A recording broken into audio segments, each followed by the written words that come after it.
Hello guys, আমি মিষ্টি চলে এসেছি আপনাদের জন্য আরও একটি নতুন ব্লগ নিয়ে। কেমন আছেন আপনারা? আমি ভালো আছি, আশা করছি আপনারাও সবাই ভালো আছেন। এখনও ঘড়ির কাঁটায় ওই বিকেল 5:30 মতো বাজে। আজকে আর ডে রুটিন আপনাদের সাথে শেয়ার করছি না, আজ ইভিনিং রুটিনটাই আপনাদের সাথে শেয়ার করব।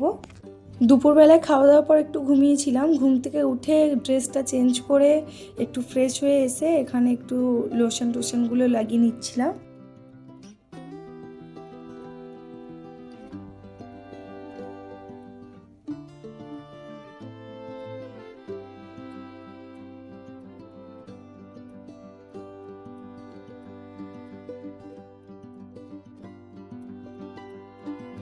আর পুরো ঘরটা না খুব অগোছালো হয়ে আছে, আর বিছানার চাদরগুলোও নোংরা হয়ে গেছে। তাই আজ দুটো বিছানারই চাদরগুলো চেঞ্জ করে নেব।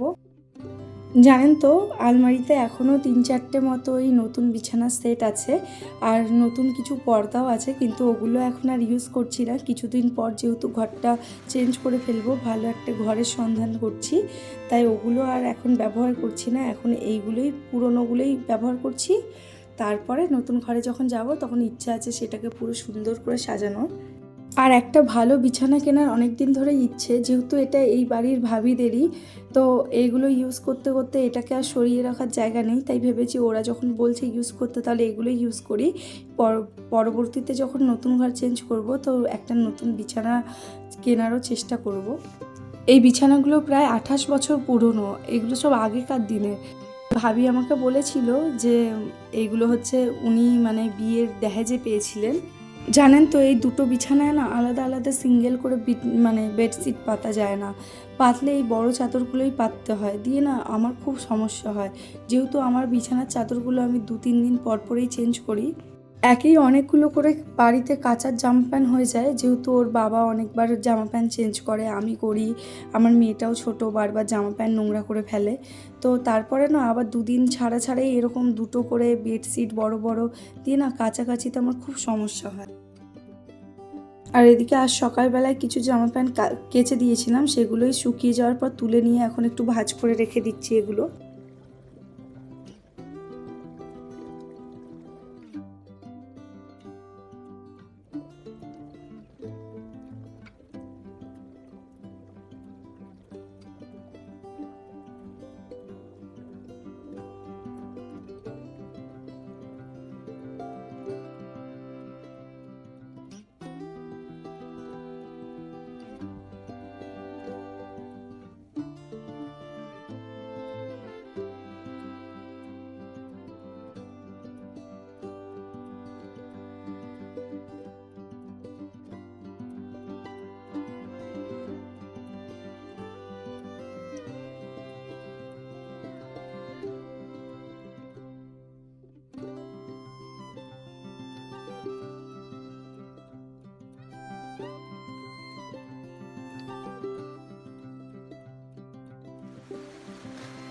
আর এই তো ঘর দুয়ার সব ঝাড়ু মেরে, রান্নাঘরটাও পরিষ্কার করে মুছে ঝাড়ু মেরে নিয়েছিলাম, সেটা আর আপনাদেরকে দেখালাম না। আর এখানে দুধও একটুখানি গরম করে নিয়েছিলাম, সেটাও মানুকে খাইয়ে নিচ্ছি।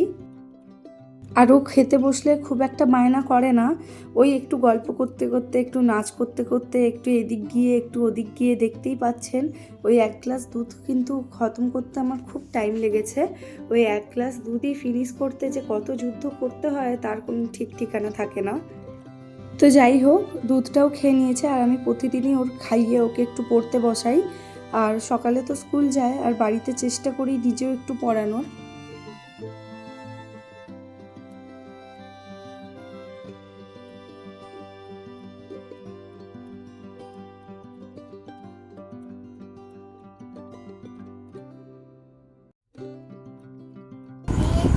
পুরাণ, শ্রীমদ ভগবত, শ্রীমদ ভগবত গীতা, সনাতন ধর্মের আদি ধর্মগ্রন্থের নাম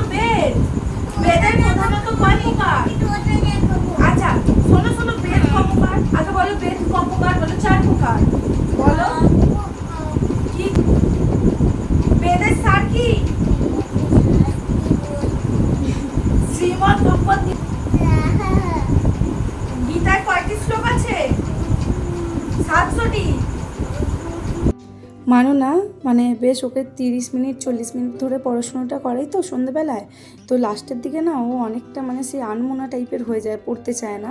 আর যে বইটা পড়াচ্ছিলাম ওটা কিন্তু তেমন কোনো কঠিন বই নয়, ওটা কিন্তু ওর মতন বাচ্চাদেরই বই। ওখানে আমাদের ধর্মগ্রন্থ নিয়ে, আমাদের সনাতন ধর্ম নিয়ে অনেকটা ডিটেলসে সব কিছু আছে। তো যাই হোক, ওই বইটাও আমি ওকে রোজের একবার করে পড়াই। আর ওকে পড়িয়েই যে রান্নাঘরে চলে এসেছি এরকম কিন্তু নয়, ওকে পড়ানোর পর অনেকটা সময় একটু ফোনটা আমিও দেখছিলাম, তারপর একটু যখন দেখছি যে রান্না করতে হবে তখন এসে রান্নাঘরে সব জোগাড়যন্ত্রী করছি রান্না করার।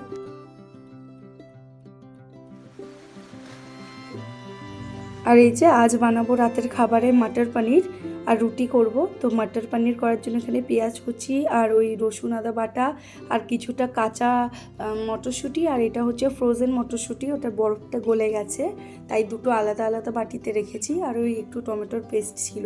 আর এবার যে কাঁচা মানে ফ্রোজেনটা ছেড়ে, ফ্রোজেনটা তো অনেকটাই সিদ্ধ মতো করেই থাকে, তাই আগে কাঁচা মটরশুঁটিটা সিদ্ধ বসিয়েছি, তারপরে ওটাও মিক্স করে দেবো। আর এদিকে পনিরটাও একটু ভেজে নিচ্ছি। পনিরটা ভাজা হয়ে যেতেই ওটা তুলে নিয়ে সেই কড়ার মধ্যে কিছুটা ওই গোটা গরম মশলা, যেমন কি দারচিনি, দুটো লবঙ্গ আর একটু তেজপাতা আর ওই 2-1টা এলাচ দিয়ে পেঁয়াজগুলোও দিয়ে ভালো করে ভেজে নিচ্ছিলাম। তারপরে যে আদা রসুন কাঁচা লঙ্কার পেস্টটা করেছিলাম সেটাও নিয়ে একটু ভালো করে ভেজে তাতে টমেটোর পেস্টটাও দিয়ে দিয়েছিলাম। আর জানেন তো ওই পেস্টটা কিন্তু করার সময় কোনো রকম জল দিইনি, ওই শুকনো একদম গ্রাইন্ড করে নিয়েছিলাম মিক্সার গ্রাইন্ডারে। আর এরপর যেমন কিছু মানে গুঁড়ো মশলা, যেরকম ওই একটু হলুদ গুঁড়ো, একটু লঙ্কা গুঁড়ো আর ওই এভারেস্টের যে শাহি পনির মশলাটা ওটাই দিয়ে পুরো মানে রান্নাটা করেছিলাম। আর কোনো গুঁড়ো মশলা আলাদা করে দিইনি, কোনো মশলাই দিইনি। আর পনিরগুলো দেওয়ার পরে লাস্টে একটু ধনে পাতা দিয়ে দিয়েছিলাম। ব্যাস, এটা এত সুন্দর খেতে হয়, আপনারা মানে একবার ট্রাই করতে পারেন। খুব সুন্দর, সিম্পল, কিন্তু খুব ভালো খেতে হয়।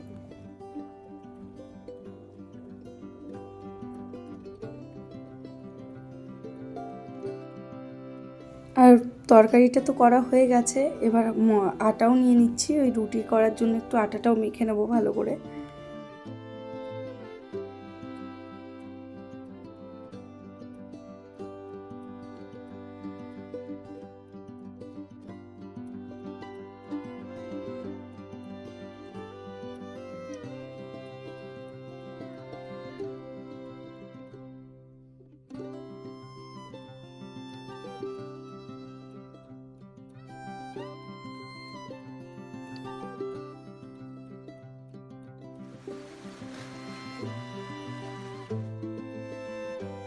জানেন তো, রুটি করতে কিন্তু আমি আগে জানতাম না, কিন্তু এখন খুব ভালোই রুটি করতে পারি।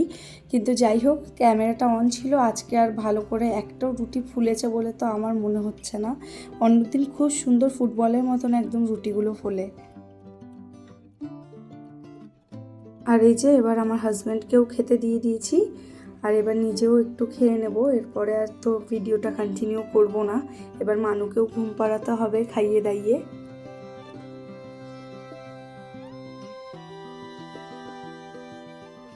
তাহলে চলুন, আজকের মতো এই পর্যন্তই। দেখা হবে পরবর্তীতে আরও একটি নতুন ব্লগে। যদি আমার ভিডিওটি আপনাদের ভালো লেগে থাকে তাহলে একটি লাইক কমেন্ট শেয়ার করে দেবেন। আর আমার চ্যানেলে যদি নতুন হয়ে থাকেন তাহলে চাইলে চ্যানেলটিকে সাবস্ক্রাইব করেও রাখতে পারেন। ভালো থাকবেন, সুস্থ থাকবেন।